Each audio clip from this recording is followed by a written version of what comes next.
Well, good evening. Welcome to Wednesday Night Bible Study at Providence United Methodist Church. My name is Jack Allen. I'm the pastor at Providence. I'm glad you're joining us either for the first time or continuing to join us on Wednesday night for our Bible study. We're studying the book of Revelation. We're about halfway through it now. But before we get into the text this evening, let's open us with a word of prayer. Let us pray. Mighty God, this evening we give thanks for the opportunity we have to study your holy word. And Father, on this Wednesday night, we pray especially for all those who are in the path of this hurricane coming through.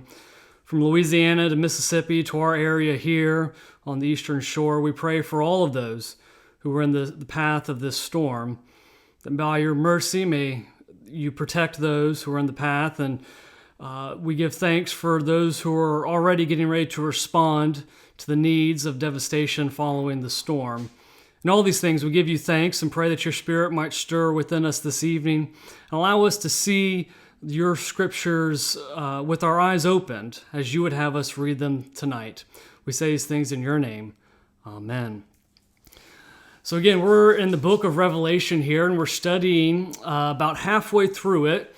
And before we get into our scripture tonight, we want to just real quick, briefly go over what we've been covering thus far. And we're at a point now, I feel like, to do that, we need to pull up our helpful outline just to hopefully refresh our memory and give us a sense of where we've been. So let's take a look at that for just a second. So recall we began with Revelation chapter 1, verse 1. This is the author, John, tells us the revelation of Jesus Christ. This is the apocalypse of Jesus Christ, the revealing of who is this Jesus. And then chapter 1 began with the opening. This is where we had the doxology and the letter, and it was pointing us towards this message to these 7 churches that we find in chapters 2 and 3. This is where Jesus is speaking and tells John to write these things down, these 7 messages to these 7 different churches. And we're kind of strumming along here with somewhat of a little bit unusual imagery, but we're kind of in the realm of normalcy, if you will. Before we get to chapters 4 and 5, this is the worship of God in chapter 4 and the worship of the Lamb. John is taken up into the throne room of God, and he sees all these creatures, these 4 living creatures, and the elders, they're all bowing down and worshiping God in chapter 4. And then we get into chapter 5, we ask that question, who is worthy to open this scroll? And John begins to weep because he can't find anyone until onto the scene comes the Lamb of God, the one who was slain. And then the Lamb begins to open this scroll, and that begins in chapter 6. And as he begins to open these different seals, these 7 seals that are on the scroll, all of a sudden these things start coming out. With the first 4 seals that are broken, we get the first 4 horsemen of the apocalypse. And then we eventually get the 5th and the 6th, and then once the 7th seal is broken, it actually starts this cycle all over again. And so we get the 7 trumpets in chapters 8 through 11, and we get these trumpets that are sounding. And as each one sounds, a plague comes on the earth that reminds us from the plagues of Exodus and the story of Moses. And then that continues until we finally get the 7th plague, or the 7th trumpet, excuse me. And you'll recall last week we talked about this and how this is kind of telling the same story just from a different perspective. So we have the 7 seals, and then John backs up, he tells the same story, and we have the 7 trumpets and these trumpet blasts that are sounding. But always on the 7th one of these, either the 7th seal or the 7th trumpet, the day of judgment comes and God's reign is brought here on earth. But you'll recall when we were opening up, or we were hearing these 7 trumpet blasts, we got a quick reference to the beast. It was very quick, very brief, and then we moved on to the 7th trumpet blast. Well, this evening in chapters 12 through 14, we're going to pick up on that. This is the signs or the symbols that we have here in chapter 12 and 14. We'll pick up on that tonight before we get back to chapters 15 and 16 with the 7 bowls. And so that is the outline that we've been working with. We said this was kind of helpful to see it broken down this way to give us a reminder of where we are. Again, we're in the throne room here with chapter 4 and 5 with John worshiping God and the Lamb when he sees these things that must take place for the Lamb to open the scroll and these different images that John uses to make his point. And as we've shared here, this is an outline that can be helpful for us, but it's not the only outline we have. In fact, there are other outlines available to us that help us get a sense of what's going on in the book of Revelation. One of the authors from the books we've been reading, Craig Koster, has a slightly different outline for us. I've broken this down, just paraphrase it just a little bit so that we can see it, and I want to bring that up now. So you see here, he has an introduction of Act 1, Act 2, and conclusion. He calls this a divine drama, or cosmic drama, this great play, if you will, that John is bearing witness to. And so in the introduction, we have the opening, we have the messages to the churches. But then Act 1, we have the scroll unsealed, and we have the trumpets of terror and hope. And that's what we've been studying up till this point. And he offers us that chapter 12 actually begins Act 2. Act 2 begins here. This is the second part. At one point in his book, he calls it, this is the return of the emperor. If you're into Star Wars, you might get that reference. But this is the second part of this drama that's unfolding before John. And chapters 12 through 20, those actually have to deal with the defeat of Satan. That's kind of the focal point here in Act 2 of the book of Revelation. And then eventually we get to the conclusion in chapters 21 through 22, a new heaven and a new earth. He goes on a little bit further to define this Act 2, this defeat of Satan. So we have another brief outline for us. And so here we can see in the different chapters in the second act of Revelation how Satan is defeated. In chapter 12, Satan is thrown from heaven to earth. In chapter 13, the beast and false prophet conquer. In chapter 17, the harlot rides on the beast, and this is kind of the high point, if you will, for Satan. But then it all begins to unravel. In chapter 17, the harlot is destroyed by the beast. In chapter 18, the beast and false prophet are the ones who are conquered this time. And then in chapter 20, Satan thrown from earth into the abyss.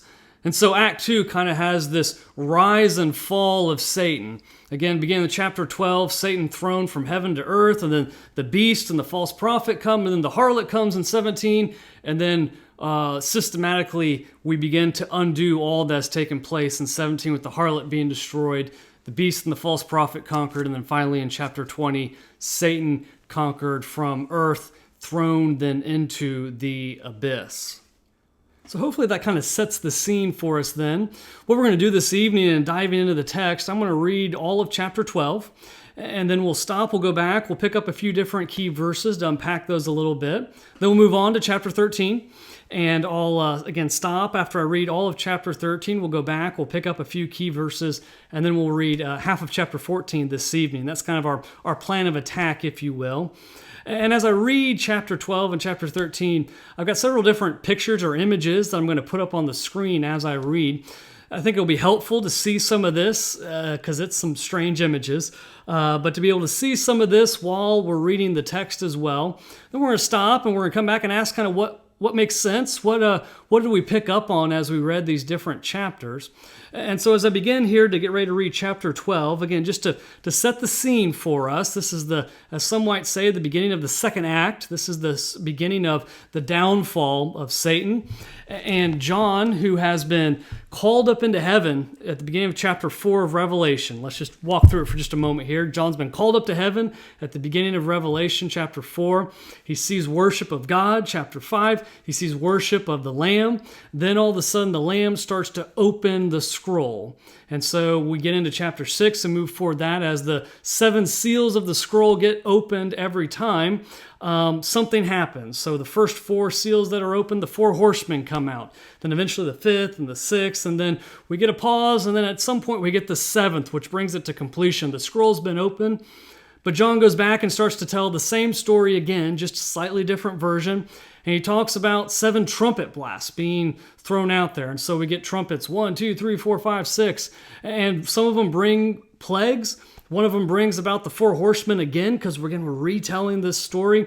The 6th one, though, both the 6th one in terms of the trumpet and also in the seal, bring about this awful wrath that comes upon God's people. And so with the 6th trumpet blast, we get this beast that comes out and it starts to devour and mess with God's people, and it's not great. But then eventually we get the 7th trumpet blast, and the day of the Lord finally comes.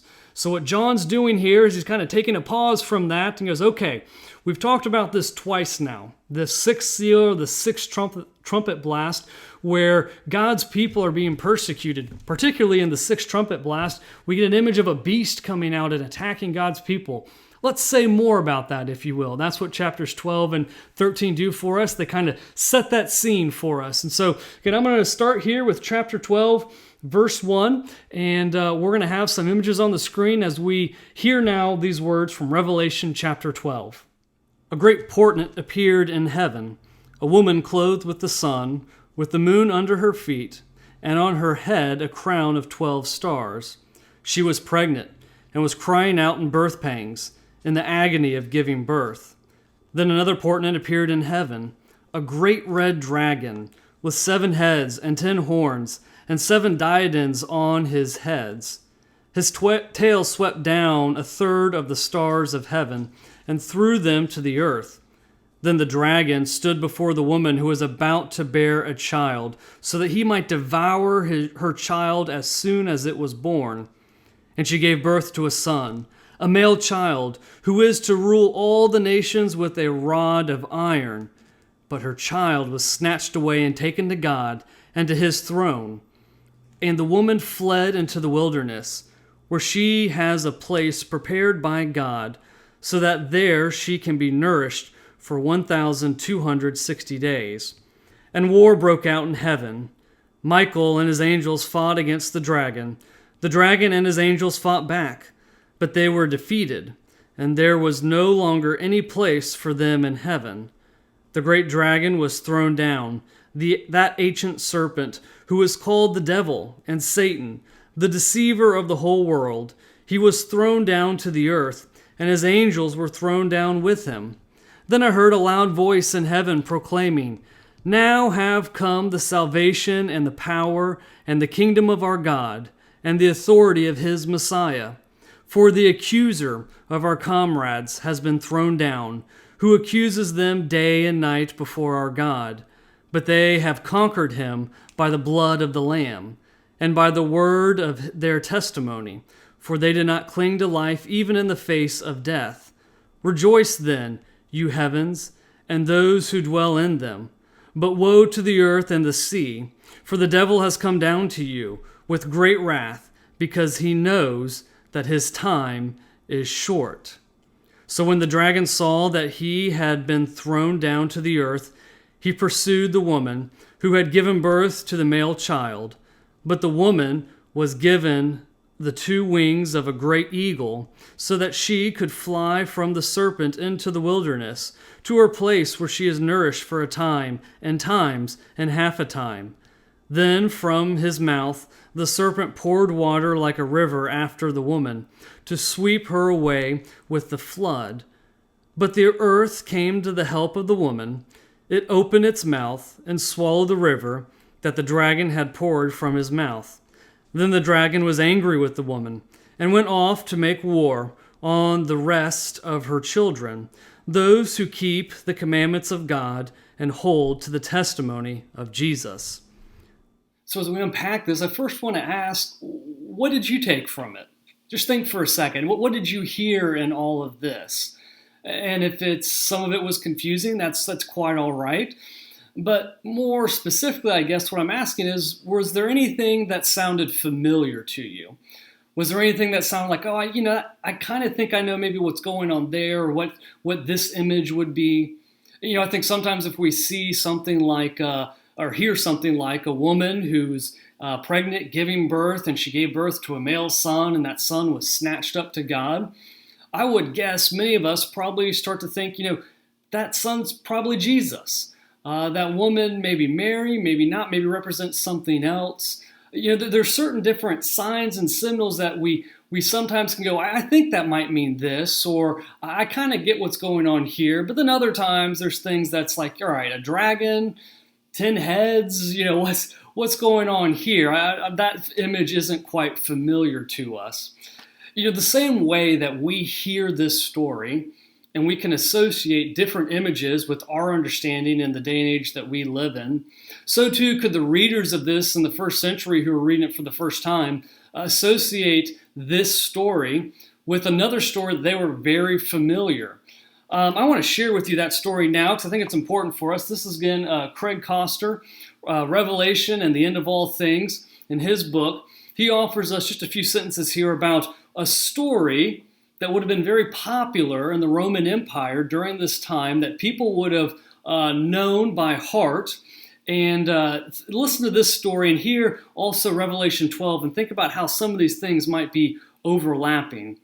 It says that this story, the antagonist was a fierce dragon named Python, and the protagonist was a woman named Leto, who was the mother of the god Apollo. Is this beginning to sound a little familiar? When Leto became pregnant by the god Zeus, the dragon pursued her in order to kill her and her child.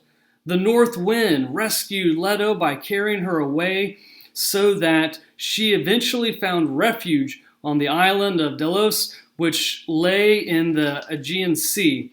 There, the woman gave birth to Apollo and Artemis. 4 days later, Apollo set off in pursuit of the dragon, soon slaying the creature to avenge his mother. Again, you hear that story, you think, oh, that's basically what we just read, right? You have this woman who gave birth, and Apollo, this male child who's a god, but eventually he goes off to avenge his mother, this dragon that was chasing him. All these things, they all kind of make sense in the context of this story. Even more so, listen to how this story would have been used in the first century. Citizens of the empire could be expected to identify the woman in the story with the goddess Roma, who was queen of heaven. You recall in the beginning of Revelation 12, right? We're told the woman sitting up there at the moon and the stars. Her son would be the Roman emperor who overcame the forces of evil and chaos so that the light of peace could flood the world. Caesar Augustus was hailed as the new Apollo, for his reign was said to mark the beginning of the new golden age. More importantly for us this evening, the Emperor Nero liked to present himself in the guise of Apollo, his image on coins bearing the radiant beams from his head that were Apollo's trademark. So not only would this story have been familiar to those who were hearing it in the first century, but also is a story that the emperors of Rome were using themselves to try and portray them as part of this story. Again, Nero himself thought of himself as Apollos. This would have been in the story the child who was born. This great child who, the tradition has these beams of light shooting out from his head. For the child that was born, Apollos puts coins or puts images of himself on coins in the same light.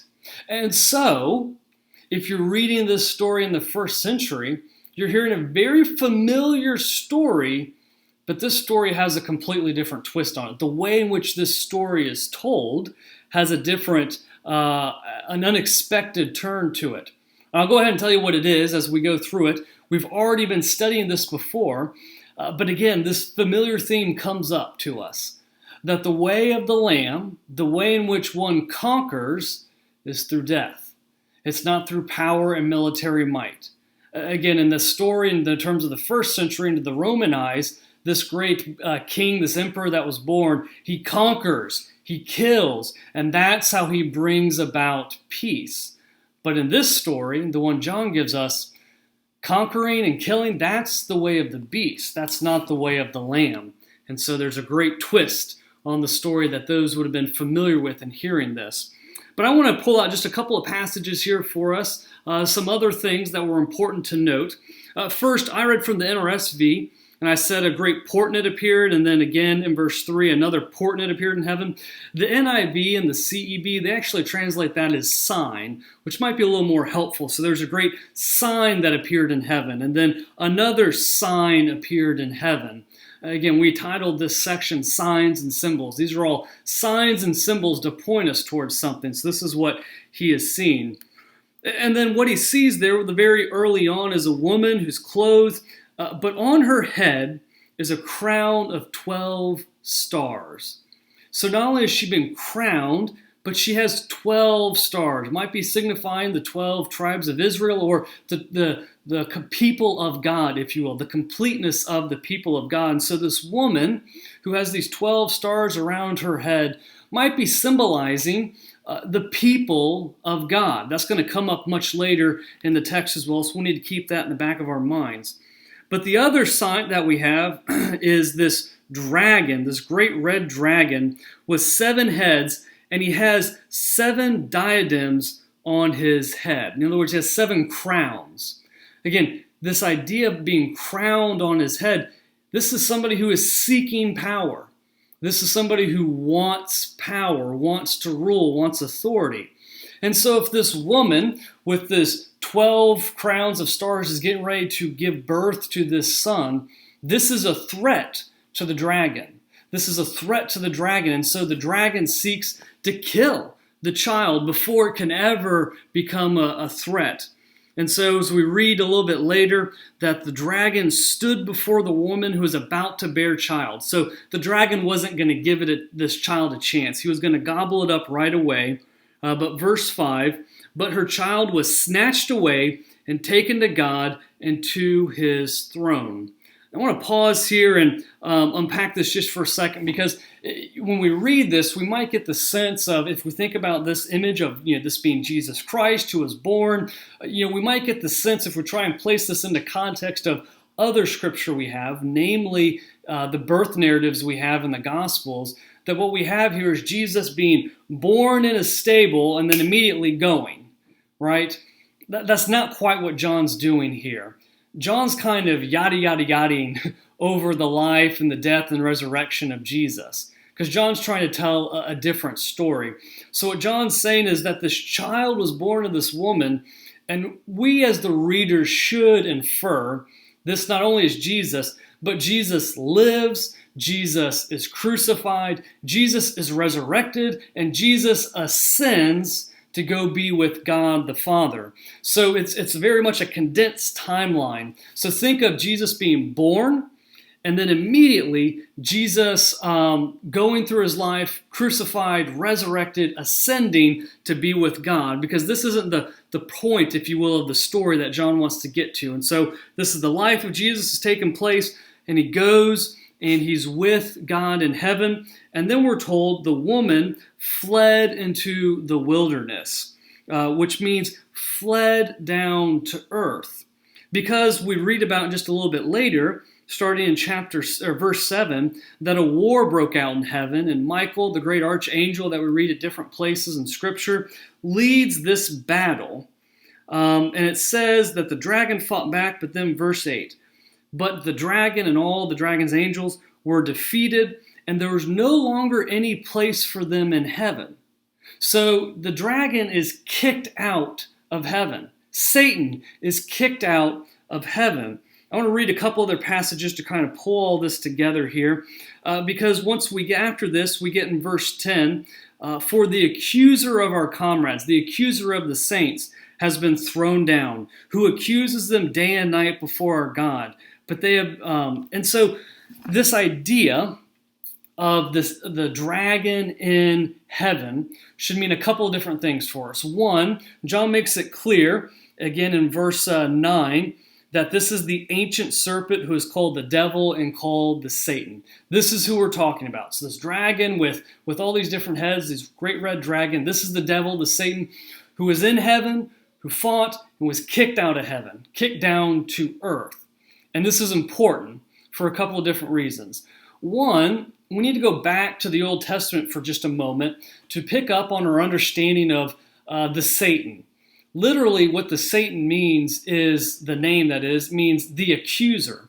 You might recall from the book of Job, in that book, God is there of the divine council, and the Satan, the accuser, comes forward and accuses Job of some misgiving, accuses Job not to be fully righteous in the eyes of God. And this would have been the role. We spoke about the book of Job, I believe it was last year, or been about 18 months or so, but in our Wednesday night Bible study, but we talked about how the role of the Satan in the divine counsel was like the prosecutor, was the attorney who would bring people before God to be tried and judged, and it was the role of the Satan to accuse them, to bring charges against them, to present that to God, who is the judge. And so this was how it was thought to take place, that the Satan, the accuser, is in legal terms, would be the attorney, the prosecutor, who would be the one responsible for bringing the charges against a person or a group of people before God to be judged. But what John is telling us is that after the Son is taken up to God, after Jesus Christ has been resurrected and sits at the right hand of God, there's no need for Satan anymore. There's no need for the accuser to accuse people in the throne room before the judge of God. That need doesn't exist because Jesus Christ sits on the throne as well. Because Jesus makes us pure in the eyes of God, because Jesus takes the punishment for us. And so if the Satan were to accuse us before the judge God, Jesus would say, I've already taken that punishment for them, so they're innocent now. You don't need to persecute or prosecute anymore. You don't need to accuse them before God. And so this great battle takes place in heaven, and Satan is kicked out of heaven because there's no longer a place. That's what, again, that verse, I'll read it again for us. Verse 8 of chapter 12. But they were defeated, and there was no longer any place for them in heaven. The space in which Satan can operate, it's beginning to shrink. It no longer has authority and can take place in heaven.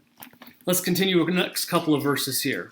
Verse 12, Rejoice then, you heavens, and those who dwell in them. But woe to the earth and the sea, for the devil has come down to you with great wrath, because he knows his time is short. So heavens are rejoicing. Satan's been kicked out. Jesus Christ sits at the right hand of God. We've won. But woe to the earth, because the devil has been kicked down to the earth, and he knows his time is short. So he's about to bring great wrath. And then as he comes down, we're told that the woman in the wilderness is fleeing from this dragon. And then we're told that the serpent in verse 15 poured out water like a river after the woman. And so this great water, this great floods coming. Verse 16, but the earth came to help the woman. It opened its mouth and swallowed the river that the dragon had poured from its mouth. This is very much kind of symbolic of some Exodus imagery that we have, right? So we get water being used. That's a salvation for Moses and the Israelite people to walk through the water, and the waters crash down on the Roman emperor as well. The Egyptian Pharaoh and the armies that are following, right? The earth came to help, if you will, those that were leaving from Egypt. Kind of some of the same things, some of the same imagery going on here. Verse 17, and this is the important takeaway, especially as we get into the next chapter. Then the dragon being Satan, who's been kicked out of heaven, was angry with the woman and went off to make war on the rest of her children, those who keep the commandments of God and hold the testimony of Jesus. And so as we get ready to jump into chapter 13 here, chapter 13, let's just remind ourselves where we are kind of chronologically, if you will, because the time, we're compressing and then we're stretching out time all over the place. So what John is saying here, what we see in this chapter 12, is John is saying that, the Satan, the dragon, was probably up in heaven, and then this woman gives birth to this son. The dragon knows this is going to be a threat, and so he goes to try and kill him in heaven, but he can't do it. Jesus lives on earth, he teaches, he dies, he's resurrected, he ascends to heaven, he sits next to God, and now that Jesus is sitting next to God, this great war takes place. And the devil, the dragon, is kicked out of heaven and sent down to the earth, where this woman, who we can say to be the people of God, or the church, or any of those images probably apply here, is in the wilderness. Is not in heaven with God, but in the earth and the wilderness, and they're trying to hide and run away from this great red dragon that's trying to destroy them. And the dragon, who's angry, went off to make war against the rest of her children. So when we get to chapter 13, we read about these beasts that come about. This is taking place after the resurrection of Jesus Christ, and then before Jesus' return. In other words, now. It was taking place 2,000 years ago after Jesus' resurrection and continues to take place up until this point and will continue to take place until Jesus Christ returns. In fact, if we skip ahead just for a moment to chapter 14, so this is after chapter 13. That's probably a pretty duh statement. Chapter 14 is after 13. I apologize for that one. But in chapter 14, it says this, "Then I looked, and there was the Lamb standing on Mount Zion." John sees this image of the Lamb, right, that's coming down to save all the people, to conquer the dragon, to eventually, as we looked at that outline, to kick the devil into the abyss. And so what John is describing here is not necessarily a moment in time in terms of a year or a particular person or things like that. John's describing this time, this period of time that is after the resurrection and ascension of Jesus and before Jesus Christ returned. Again, now, when we're living right now. So what takes place while we're living? What's it like to be living in this day and age? In 2020, in the 21st century, in the years following the resurrection of Jesus Christ. What's it like? Well, we have a chapter for us. Again, I'm going to read this all the way through chapter 13. I'm actually beginning with chapter 12, verse 18, which leads us into chapter 13. I'm going to read it all the way through. Got a couple images for us that I'm going to pop up here on the screen to help give us a visual of what we're reading. Then we'll come back and unpack it. So let's begin here in chapter 12, verse 18, and then all of chapter 13. It says this, "Then the dragon took his stand on the sand of the seashore, and I saw a beast rising out of the sea, having 10 horns and 7 heads, and on its horns were 10 diadems, and on its heads were blasphemous names. And the beast that I saw was like a leopard, its feet were like a bear's, and its mouth was like a lion's mouth. And the dragon gave it his power and his throne and great authority. One of its heads seemed to have received a death blow, but its mortal wound had been healed. In amazement, the whole earth followed the beast. They worshipped the dragon, for he had given his authority to the beast, and they worshipped the beast, saying, 'Who is like the beast, and who can fight against it?' The beast was given a mouth, uttering haughty and blasphemous words, and it was allowed to exercise authority for 42 months. It opened its mouth to utter blasphemies against God, blaspheming his name and his dwellings, that is, those who dwell in heaven. Also it was allowed to make war on the saints and to conquer them. It was given authority over every tribe and people and language and nation, and all the inhabitants of the earth will worship it. Everyone whose name has not been written from the foundation of the world in the book of life of the Lamb that was slaughtered. Let anyone who has an ear listen. If you are to be taken captive, into captivity you go. If you kill with the sword you must be killed. Here is a call for the endurance of faith and of the saints. Then I saw another beast that rose out of the earth. It had 2 horns, like a lamb, and it spoke like a dragon.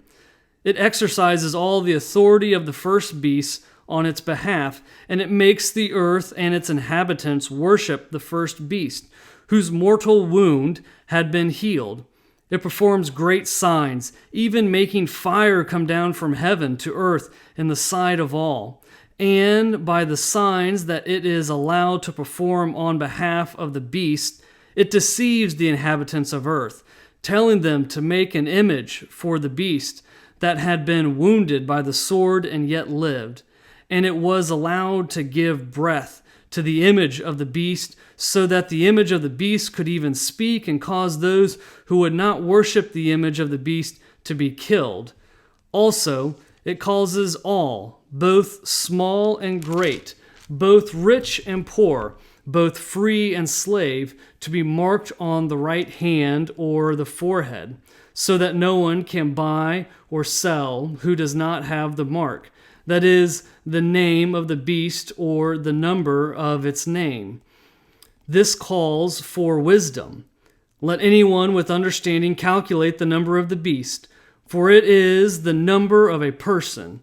Its number is 666. 66. All right, so again, what did you hear in there? What images sound somewhat familiar? What are unfamiliar to us? The reality is, I think with Revelation chapter 13, a lot of these images sound familiar to us, but it's because that they get used so often, right? Like we get the mark of the beast here. We get the number 666 here. We get the beast arriving with these different grotesque looking images with different horns and heads and all these other things. And I think the image for a lot of us, at least I know for me, it conjures up kind of maybe secret codes and trying to decode things and understand what it means and not really ever really knowing, but just knowing that that's something, right? So before we get into all of that, we'll uncode it, if you will, in just a moment. But I want to start kind of looking at this chapter as a whole, just to give us a sense of what we're looking at. We have the dragon who calls forth two beasts, one that comes from the sea and the other that comes from the earth. And so in a sense, what we have is we have this image that is counter to the image of God. So in the image of God, we have God who then has, I'm just going to read this here for us. There's two sentences, makes it a lot easier instead of me trying to explain it. On one side of the conflict are God, the Lamb who brings people to worship God, and the Spirit that speaks truth through the prophets. That's the Trinity that we know. But in this demonic Trinity, we have on the other side Satan and the dragon. We have the beast from the sea who brings people to serve Satan, and the beast from the land who functions as a false prophet. And so what we have here then in chapter 12 and 13, these images that we have, again, are the opposite of God, and yet people still tend to follow this opposite vision or this opposite version, this anti-God, if you will. And so let's begin here in chapter 13 and just pick apart some of these verses. 13:1, it says that on its horns were 10 diadems. This is coming out the first beast. Remember, this is a little bit different than what we had with the dragon. The dragon had 7 heads and 7 crowns on each head. This has 7 heads, and so it's kind of taking the form of the dragon, but the crowns are on the 10 horns that it has. This is important. A couple of things for us. One, so this beast very much wants to take on the image of the dragon, wants to take on the image of Satan. Again, think opposite of Jesus and God here. Jesus wants to take on the image of God for us. We say we can see God through Jesus Christ. Here in this chapter, you would say you could see Satan through this beast that comes. But what's different is that the beast has the crowns in different places, and he actually has 10 of them. The beast wants glory and honor for himself as well. We'll see this play out in a couple other chapters later and some other lessons down the road. But then as this beast arises from the sea, John describes it this way, chapter 13, verse 2. It was like a leopard, and its feet were like bears, and its mouth was like that of a lion's mouth.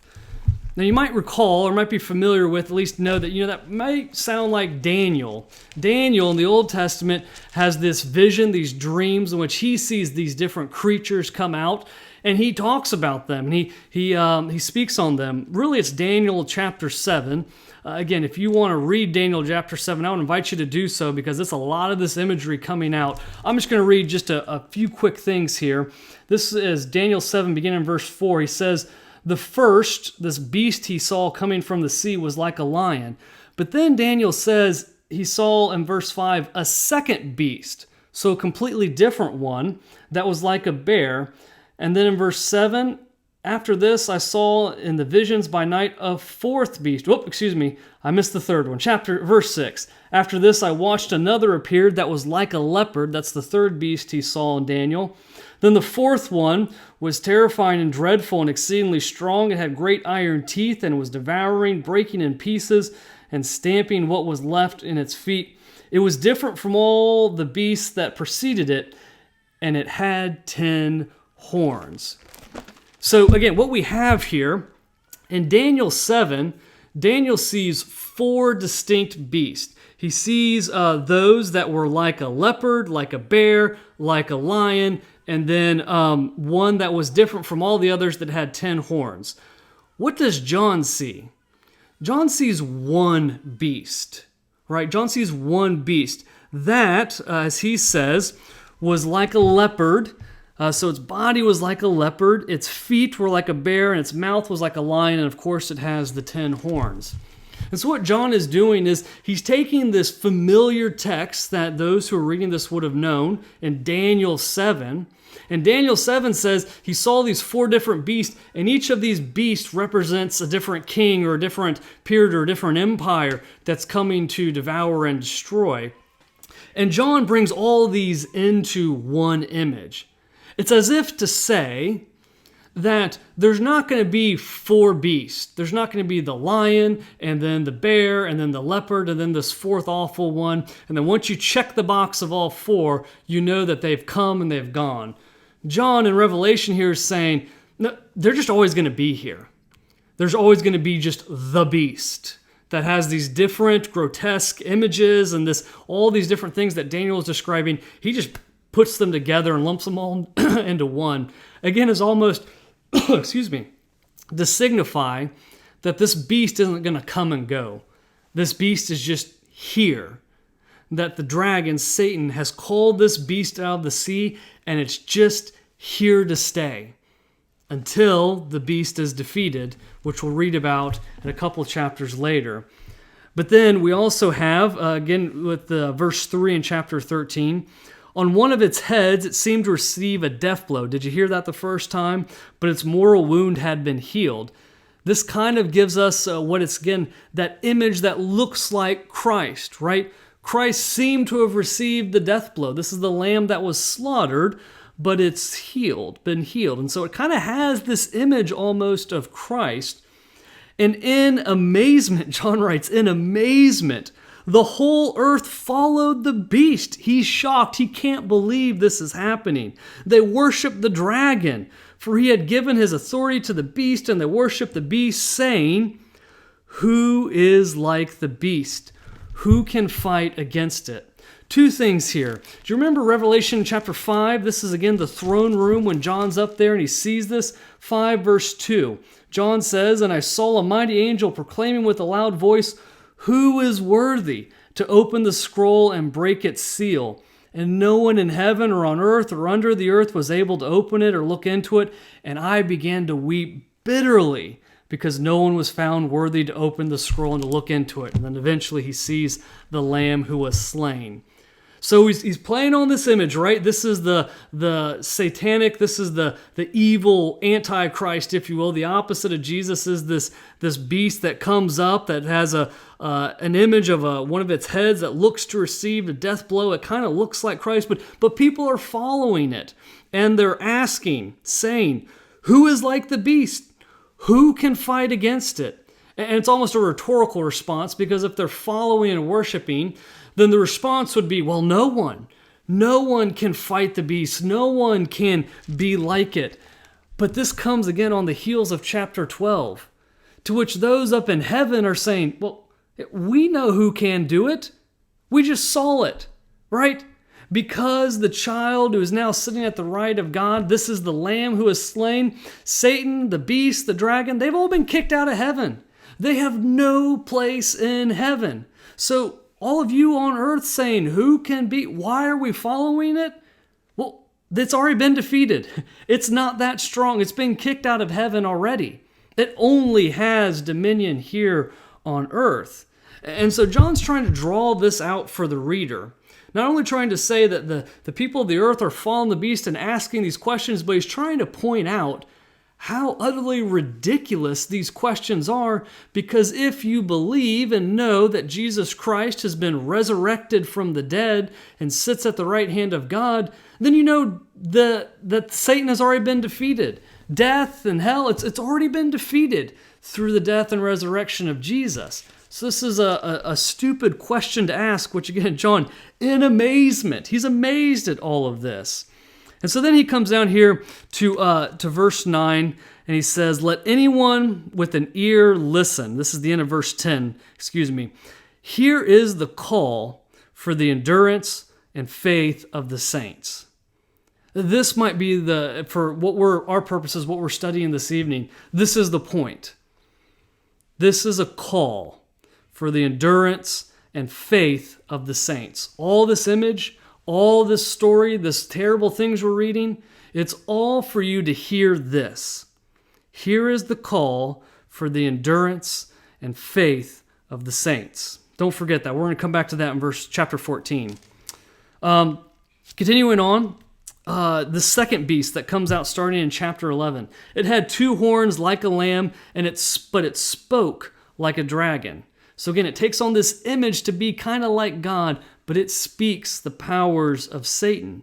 It performed great signs, even making fire come down from heaven to earth in sight of all. You might recall the prophet Elijah, who was there with those prophets from Baal in the Old Testament, and they were trying to start this fire, right? And Elijah starts making fun of them, saying, your God's nothing, and he must be sleeping, right? He starts to make fun of all these prophets, and they have that great fire, that great pile of wood that they dump water on, and then Elijah prays, and God sets the that wet wood on fire as a sign that the God he serves is the true God. But here's the difference, right? Because this can be kind of confusing. It performs great signs. This second beast, going back to Revelation 13, it performs great signs, even making fire come down from heaven in the sight of all. Well, how are we supposed to know then? If Elijah can make fire come down and the second beast can make fire, how are we supposed to know which one is which? The point is that it's not the sign.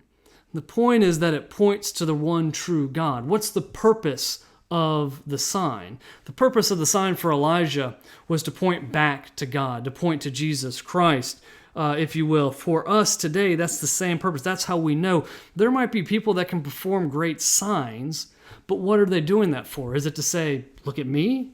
Is it to say, follow me? Is it to say, follow some of the earthly ways? Then that's not a real sign. That's a false sign that's trying to get you to follow the beast, which is ultimately to follow the dragon. A real sign points to the one true God. And so as this continues then, we're told that they make an image for the beast. But here's where satire comes into play. You might not have heard it the first time through, but John is really making fun of all of this. Verse 15.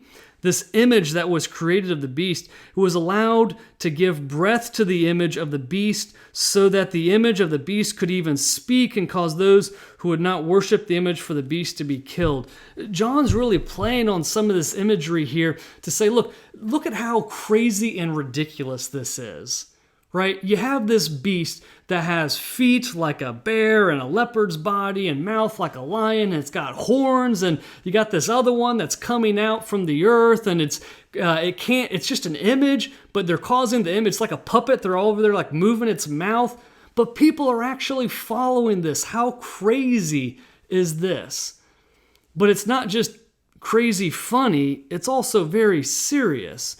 Because those that get fooled by this, those that are following this, it leads to death. It doesn't lead to life. Which brings us then to this last part here. And this is probably one of the most familiar parts we have, at least without reading the text. It gets a lot of talk in popular culture.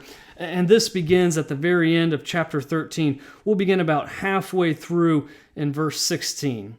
To be marked on the right hand or the forehead, so that no one can buy or sell who does not have the mark, that is, the name of the beast or the number of its name. Right, so this idea of being marked here is the same idea that we had in our last week's lesson when we looked at being marked for protection by God. God marked God's people. This time, the dragon, the beast, they mark their people. And they're marked on the right hand or on the forehead so that no one can buy or sell does not have the mark. Let's talk about this for just a moment. So to buy or to sell that has the mark of the beast, recall back to the passages of Jesus in the temple. When Jesus is challenged there and asked, is it lawful to pay tax or not? Because to pay tax to Rome, you had to use a coin of the emperor, and the emperor's image was on it, and so it made this graven image. It was an idol, and so it was almost considered idol worship to pay with the image of the Roman emperor to pay your tax. And so they asked Jesus, what should we do here? This feels like we're breaking the commandments. And again here, so no one can buy or sell who does not have the mark that is the name of the beast or the number on its name. So to buy or sell, to take place in economic trade, to go about your life, to do all these things takes money. And to use money means you have to use an image of the emperor. Remember this emperor who puts on his coins beams of light shooting out him from his head, making him appear like Apollos in that story we started with? This God who has come to save Rome. Who do you think he lines up with? Well, John's trying to tell us he lines up with the beast. And so you have to use the beast coin to have any type of transaction. And then he says this calls for wisdom. Let anyone with understanding calculate the number of the beast, for it is the number of a person. Its number is 666. So, a couple of things here. This would have been common for this time and place to add up the numerical value of a name. How you would do that, and this is very, very simplistic way to put it. If you take the name Jack, for example, and then you assign a value to each letter, so A equals 1, B equals 2, C equals 3, then you would get something like J is 10, A is 1, C is 3, and then K is 11. You add those up and you get the number 25. So you could say the number for the name Jack is 25. This would have been used. There's some graffiti that we found in ancient times in Rome where people have said, like, I love 545 or something like that, which would have been it's a code, if you will, but it's for a certain name. And so when John is saying here that there's this number for the beast and that number is 666, he's saying take a name, add it up, and you get 666. Now, this can be a little bit challenging, right? Because if we have a person's name and then say add it up, we can get to that number and see if the number matches up with 666 or not. But if we just have a number, then there's a lot of different ways we can add this up. I want to read to you just a couple of here because some of these are funny, some of them not so much. For example, it's been noted sometimes that there are 3 names in the name Ronald Wilson Reagan, right? So then each had 6 letters creating a 666. So if you take Ronald Wilson Reagan, there's 6 letters in those 3 names. That's 666. Reagan is the sign of the beast. Or some have suggested, especially around the turn of the centuries, that computers, right? Because we talk about transition and this number that we talked about in verse 17, that you have to have the number or the name. Some have said that maybe this is like Social Security numbers or credit card numbers, right? That there's going to be this global economy and that's going to be part of the beast and all these other things. And so thus, if you take the word computer, and you can make it equal 666 if A is 6 and B is 12 and C is 18 and so forth. Then you would have the word computer, which gives you C18, O90, M78, P96, U126, T120, E30, and R108. Add that up. What do you get? 666. Computers are a mark or a sign of the beast. You can even, people have taken something like Barney the dinosaur, who appears, that's, like Barney the dinosaur my children watch. I love you, you love me, we're a big happy family, that guy. If you start with cute purple dinosaur, I'm not making this up, people have done this, and you convert the U's and the V's and extract all the Roman numerals in the phrase, then you put it in the Arab a different numeral set and you add them up, the result is 6. Just trust me. People think that 666 means Barney the purple dinosaur. Right? There's all different ways in which we can try and fit this into maybe our current context to figure out how it quite fits nicely for what we want to say is the mark of the beast. The reality is, though, I think a more faithful interpretation and understanding of this is to go with the simplest one.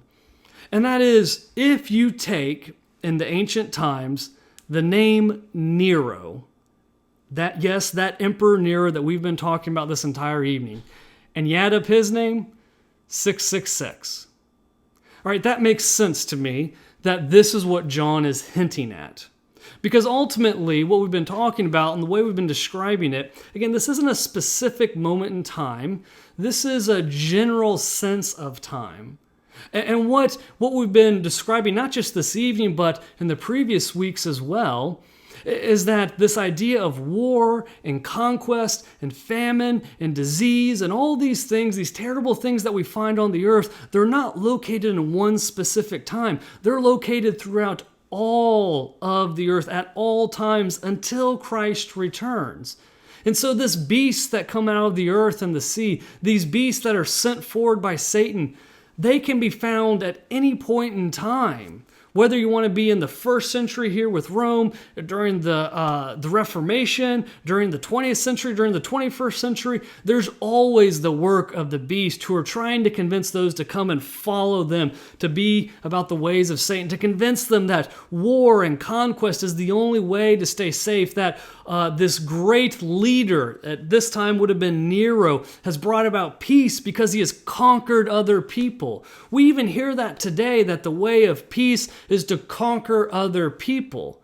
But we know, reading Revelation thus far, that that's the exact opposite claim of the Lamb that was slain. That's not the point. The point is that people think that's the way, but the way of the Lamb is the way of sacrificial love. That God's people sometimes will be persecuted, will be trampled, will be even killed. But that's the way of the Lamb. And so this mark of the beast, this idea of the numbers and all these things, it just points us back to this point that John's trying to drive home, that the way of the emperor, the way of the country, the way that society is in the culture, to make you think that that this emperor and this country can keep you safe, protect you, that their way offers peace and prosperity. No, it does not. No, it does not. That's the way of the beast. The way that offers ultimate peace is following the Lamb that was slain. And it might not lead to peace here and now, but it will when Jesus Christ returns, which is where John turns to next. Where John turns to next in chapter 14. He turns to seeing the Lamb who is up on Mount Zion. And I want to read just this first little bit for us here. And I'm not going to unpack this because I feel like at this point, hopefully, we might be able to do this on our own. You know, this is so difficult to try and read through this, and we can't get some of the imagery and everything else the first time through. But let me just give you a few hints, and then I think we might be able to get this the first time through. Again, we've got Mount Zion here. Mount Zion is this, for this context, to represent heaven or the place of God.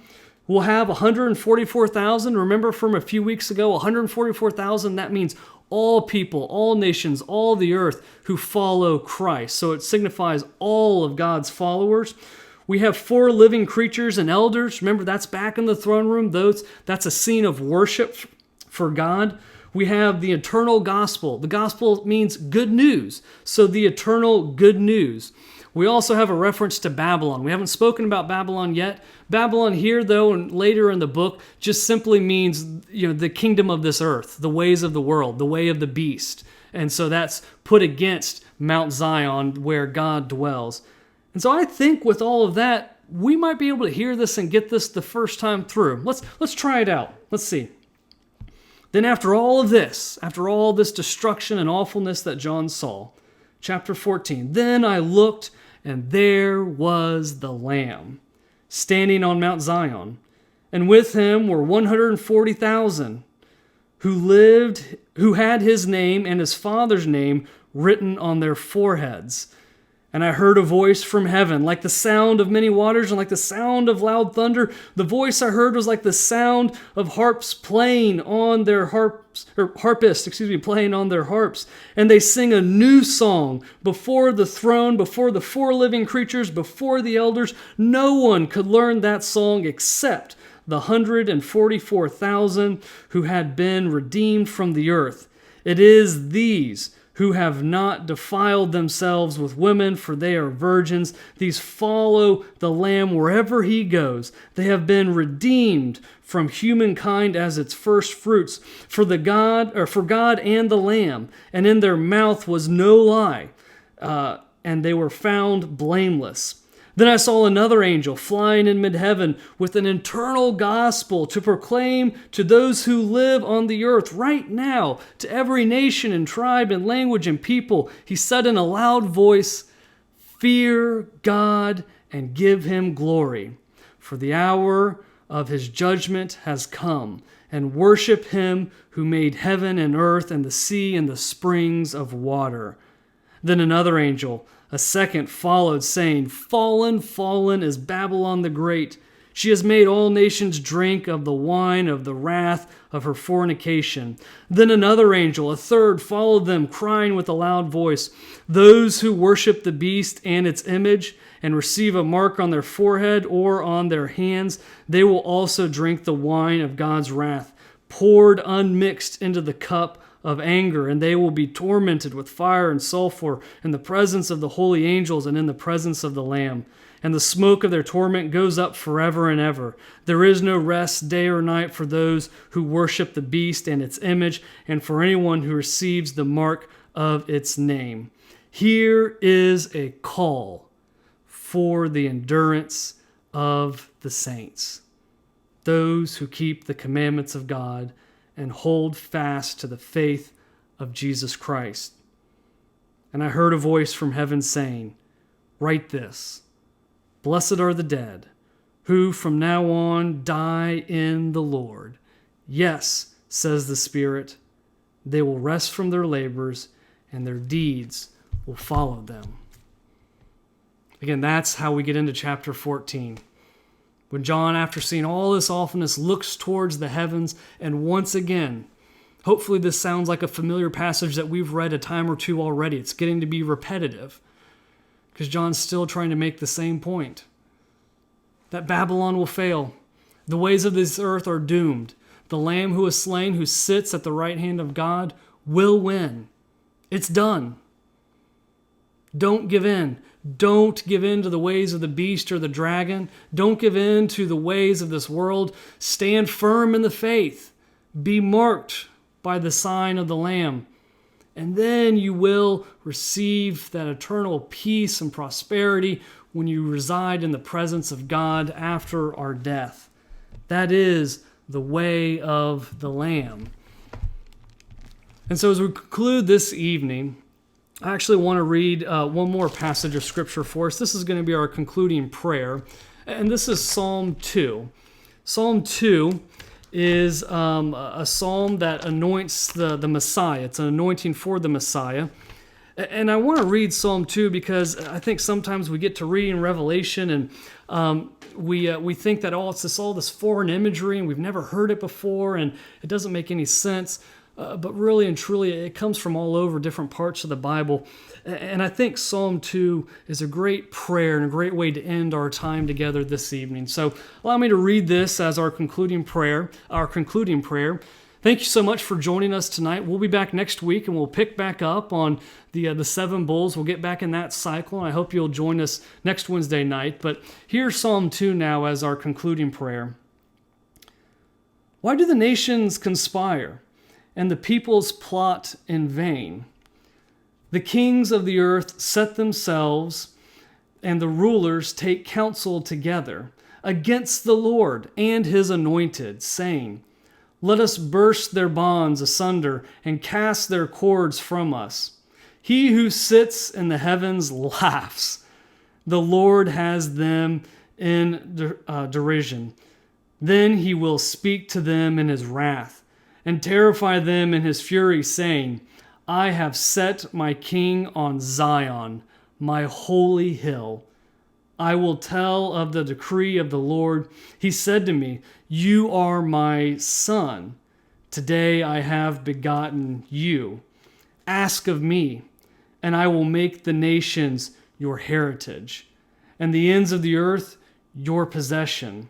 You shall break them with a rod of iron, and dash them in pieces like a potter's vessel. Now, therefore, O kings, be wise, be warned, O rulers of the earth. Serve the Lord with fear, with trembling. Kiss his feet, or he will be angry, and you will perish in the way, for his wrath is quickly kindled. Happy are all who take refuge in him. Amen.